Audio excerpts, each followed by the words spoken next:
Super excited to have you here. If you are tuning in live, I'm super glad to have you here. And if you're listening to this wherever you listen to your podcast, thanks again for joining us for another episode of the Progress Over Perfection podcast. And if you happen to be watching this on YouTube, be sure to subscribe so you get updates whenever we go live. And if you do happen to be watching this on YouTube right now, you can see my background and setting is a little different than usual. I am out of the office today. Carrie, the girls, and I, we are actually vacationing this week, and I am super excited to bring you today's episode a little bit different pace, and we are going to be talking about vacationing and kind of living your life while on a weight loss journey. So if you're joining us live, be sure to get those questions in the chat now, and I look forward to talking with each and every one of you. So with that being said, I am joining you now from 30A, the beach, just in the panhandle of Florida. It is absolutely beautiful here. We are on day 2 of our summer family vacation. I always love to see where you are all are tuning in from. So we're going to go ahead and just kind of see how far the podcast is making it out to kind of get the show started. So we got Salt Lake City, Utah tuning in. What's good, Salt Lake? We got London on the line. We got Washington State, Ohio, Canada, Estonia, Michigan tuning in, Sweden, Virginia, and of course my little brother Trav tuning in from work. Make sure you are getting work done, man. But I appreciate you jumping on the live stream. So like I said, we are on vacation this week, and one of the things that I want to talk to you about today is fitting in healthy habits while you are on vacation, and what does that look like?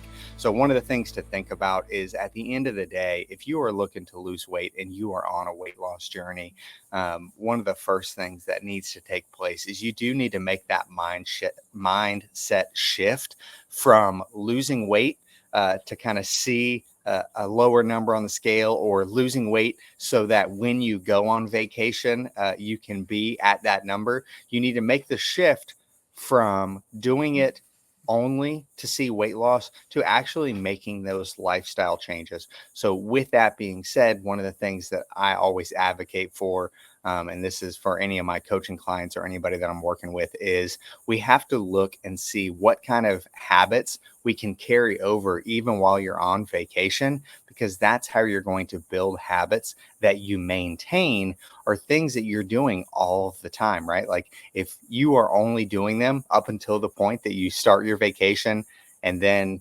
you completely revert, or you're just looking for that time that you can stop doing what you're doing, then it's maybe time to adjust what you are doing so that you can maintain it. Maybe you're doing a little less, but you want to do those things consistently. So for me, example, intermittent fasting is my preferred weight loss, weight maintenance tool. So when I go on vacation, most of the time I do fast. Now, again, we are on day 2 here. I didn't fast yesterday. I had breakfast with my family. I am fasting today.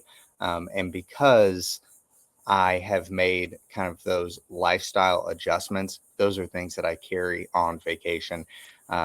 So let's go ahead and look to some questions from you all. So we'll go ahead and take our first question. And it's coming from It's Your Health Consulting. Thanks for your content. My question: how often should I do one meal per day? I need to cut the midsection belly weight. So as far as how often and how frequently you should do one meal a day, there are a few things that you want to look at and consider. One of them is how much weight you are looking to lose and over what period of time. If you only have a little bit of weight to lose, one meal a day can be a good way to kind of manage your calories, still be able to eat some of that food that you enjoy, but still be in a calorie deficit. one of the things that I have done personally is I didn't switch to one meal a day until I had lost a majority of my weight. So I do one meal a day, 3, maybe 4 days out of the week. The other days I'm doing between 16 and 18 hours. If you have more weight to lose, I maybe would recommend that you start with just 16-hour fasting, because if you can get it done in an 8-hour window, meaning you're still not overeating during that time, that's kind of a good place to be. There are some people that kind of prefer one meal a day. I've worked with people in the past that it just fits their lifestyle. The long answer to your short question is experiment and find that good combination of what is sustainable, enjoyable, and still moving you towards your goals. Next question coming in. I just saw your OMAD short. A question. I want to do it to lose fat. I'm a gym guy, by the way, but how would I get in my daily protein? So this is a great question, Mod XO. And this is a question that I get asked a lot, is how do I hit my protein goals when I'm doing one meal a day? And the reality is, on those days that I'm doing OMAD, it is tougher to get in and hit that 160 to 180 grams of protein. So I would say on those days that I am not doing OMAD, those other 3 or 4 days out of the week, those are the days that I really try to focus on hitting that protein. That's why I drink a lot of protein shakes. That's why I eat a lot of biltong, do a lot of high protein snacks, is because I try to focus and hit my protein on those days. That is one of the reasons why, going back to the previous question about how frequently should you do one meal a day, you do have to take into account what your overall goals are, what you're doing in the gym, because if you're working out and you need to get in sufficient protein, it is a little tougher to do that on one meal a day. So that's what I do, is on those days that I'm not doing OMAD, I really do try to hit that, 180, 200 grams of protein. Sean says, what is your favorite cheat meal? So I love this question. And I think especially because a lot of my content is centered around food and what I'm eating. That is a question I get a lot, is what kind of things do I really enjoy? And just as a matter of, for my own vocabulary and my own weight loss journey, one of the things that I have stopped doing is I've even stopped calling them cheat meals. Now, I do have higher calorie days, absolutely. And I think when somebody asks, what is my favorite cheat meal, I think that's generally the question they're asking, is what are some of those things that you don't eat as often? But I no longer refer to them as cheat meals, because I just don't want to have that vocabulary enter and think about, because when you say cheat, you're typically meaning, eating something that you shouldn't be eating, which that brings connotations of like guilt to it. And a lot of the times I find that the guilt does more damage than the calories. All that to say, my favorite like high calorie meal would probably be, I love a good fast food burger and fries. I love Whataburger. That question may have changed throughout time, but I think here recently is absolutely, I love Whataburger, double Whataburger with cheese, add sliced jalapenos with a large fry, and the jalapeno ketchup is just absolutely perfect. Now, again, talking about kind of making some of those mindset shifts and how we look at vocabulary, one of the things, if you are interested in, is if you are interested in some weight loss coaching, that is something that I do. I have a few spots open. I only do the one-on-one coaching right now. I've gotten a lot of questions about group coaching and things like that, and there may be things down the road. But in the meantime, one of the things that I believe is that you have to find what works for you, and what works for me may not work for you. So I do believe in that one-on-one coaching. So if that is something you're interested into, please just send me an email to ifwithryan@gmail.com and put coaching in the subject line. All right, jumping back into a few more questions here. So Adam, before we get into a question, a little bit of congratulations. Adam Kahn, 110 pounds down with intermittent fasting, man. I absolutely love that. That is super inspirational. I love, that is just absolutely incredible. I'm not sure over what period of time, but that is no small feat by any means. So super excited for you, Adam. So it's your health consulting asks, or says, you mentioned that you like to break your fast with protein. Why is this? So one of the reasons that I break my fast with protein, there's probably this twofold reason. First is, especially when you've been fasting for over about 18 hours, 16 hours, not as much, but when you start to get and break that kind of 18-hour mark, you are very insulin sensitive. So it is nice to break your fast with some sort of lean protein, so you don't get that big blood sugar spike after breaking your fast. So one of the reasons that I like to do and break my fast with a protein is for that, is so that I don't have that blood sugar spike and then drop off, which for me causes me to be lethargic. I want to take a nap, things like that. Like if I eat a big bowl of pasta in the middle of the day, I'm going to be sleeping in the afternoon. So one of the reasons that I break my fast with protein is that. The other reason, or there's two more reasons actually. The next one is I find that when I break my fast with a leaner protein, it helps me to make better food choices during my eating window, because protein is very satiating. So that is one thing. And then the other is, like I mentioned earlier in the show, I do try to get that 180 to 200 grams of protein in on those days where I have a longer eating window. And by breaking my fast with a protein shake or something like that, it's just an easy way to get 30 grams right off the bat. I'd say I'm just a little less strict on the weekends versus vacation, or a little less strict on the weekends. So absolutely. And I think that's one of the things too, is you've got to find, that's why our weight loss journeys are very individualized, is because what works for one person may not work for another. And I have clients that, like a lot of people, they want to have a little more flexibility on the weekend. So we kind of build that into the plan. If you know that is where you are comfortable kind of using your calories and staying not only physically but mentally satiated, meaning you're allowing yourselves to have some of those foods that you want. If you want to build your routine so you have more flexibility on the weekends, that is absolutely good. That's kind of a similar approach that I take, as I have, 1, maybe 2 days out of the week where I am a little more flexible, and I try to be a little more strict on some of those other days to account for that. The only thing that you need to watch for is if you are indulging so much on the weekends that you're not actually moving towards your goals.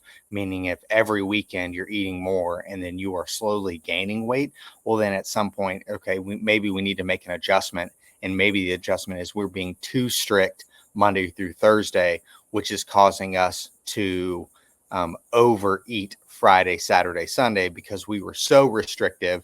I don't want you going into the weekend thinking, all right, now I get to eat what I want. I want you to be eating good enough Monday through Thursday that you don't feel this need to, okay, now the cuffs are off and all bets are off. Like, I'm going to eat everything. So having a little bit of flexibility and understanding that's where you're going to increase your calories a little bit, you can absolutely account for that by adjusting the rest of the days, but don't go so strict on those days that you absolutely go off the rails on the weekend or off the rails on vacation, right? Like, what you don't want to do is get ready for your beach vacation, you restrict so heavily, and then you show up and then it's just a food free for all, which kind of leads me into my next thought of, when you are on vacation, the plan should never be to overeat.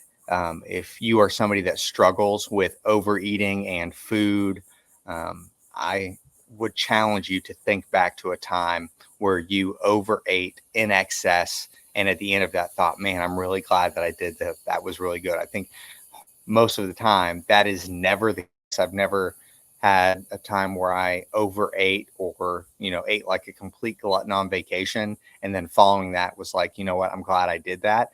And because we know that that's how we're going to feel after the fact, well, then going into that, the plan should never be to overeat. So just because you're on vacation, I don't want you to plan to overeat. If it happens, that's understandable.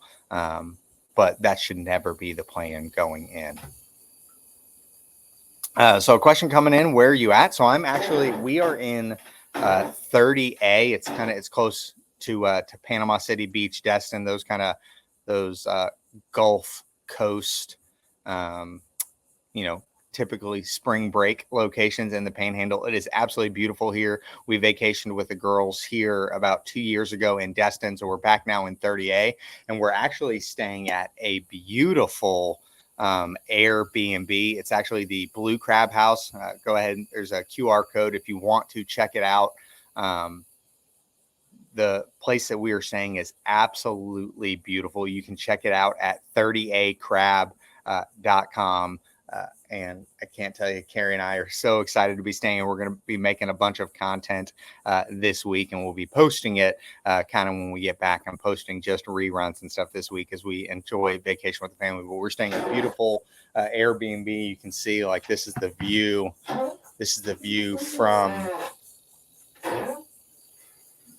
the porch here, and just absolutely incredible. And I'll be looking for that video coming out as well. But we are in 30A this week. Went to the beach yesterday, went to the pool. Carrie and the girls are out doing some shopping right now, and then we're going to be back at the beach later today. And this one's coming in from Debbie Johnson, which is actually Mom. Hi, Mom. Thank you very much for joining me on the live taping of the podcast today. Super happy to have you here. So a question from Mom: do you find fasting regularly harder when you're under the weather? I would say, like a lot of things, it depends. I've had it go both ways, depending on what kind of sick I am. Sometimes if I have something going on with my stomach or whatever, it's probably good that I'm fasting because, I'm not that hungry anyways. But then there's other times where I have felt like, what I really need is a little bit of food, a little bit of energy. So I've seen it go both ways. But I will say more often than not, I do continue to fast even when I'm sick. What I see drop off first is getting to the gym, working out, and being physically active. That's kind of the first thing to go for me personally. And that's just because I fast so regularly that to not fast is the break to the rule. And then Darren, do you work out or do more on vacation, or do you just continue to fast? Okay, so as far as my activity level on vacation, I would say more often than not, I am absolutely more active on vacation than I am when I'm at the house. Now, part of that is because I work from home. So for any of you out there working from home, you kind of know, unless you are intentional about getting out and moving, it's harder to get those steps in and be as active. Whereas whenever we go on vacation, one of the things that I think is different now than when I was at my heaviest, just like I was talking about a little bit ago, my plan for vacation is not for it to be a food free for all, because I know if all I do is focus on food, I'm going to eat a lot and it's going to taste good in the moment, but it's not going to be something that, I'm really excited about. I think the thing that I enjoy most on vacation is getting out and doing things. So although I may miss some of my typical gym workouts, just kind of depending on where we're staying, I would say I am overall more active, because when we plan and go on vacation, the thing that we think about and the thing that we try to do is more experiences and things like that. So yesterday morning we got up, we rode our bikes around, we went and explored all of the area. We went on a bike ride, then we went to the beach, then we went to the pool, we went on a nature walk yesterday, and that was all in the first exploratory day. So I tend to be much more active when I'm on vacation. What is a good schedule for fasting and working out? So this is a great question. As far as fasting and working out goes, my number one recommendation, and this is whether you're on vacation or if you're just in your regular day-to-day, is you got to find a time to work out that fits within your day, meaning, are you busy with kids and work, and the only time that you can work out consistently is before the family gets up? Well, if that's the case, then that may be during your fasting period.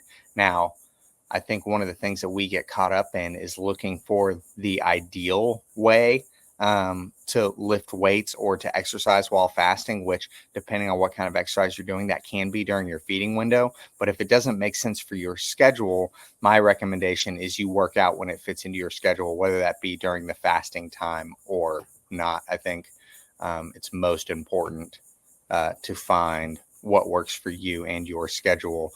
Don't let the perfect be the enemy of the good. Work out when you can, and when you can do it consistently. For me, that's early morning. And then we got one more question coming in. I'm going to the police academy in November, and I'm not overweight, but I would like to get more fit.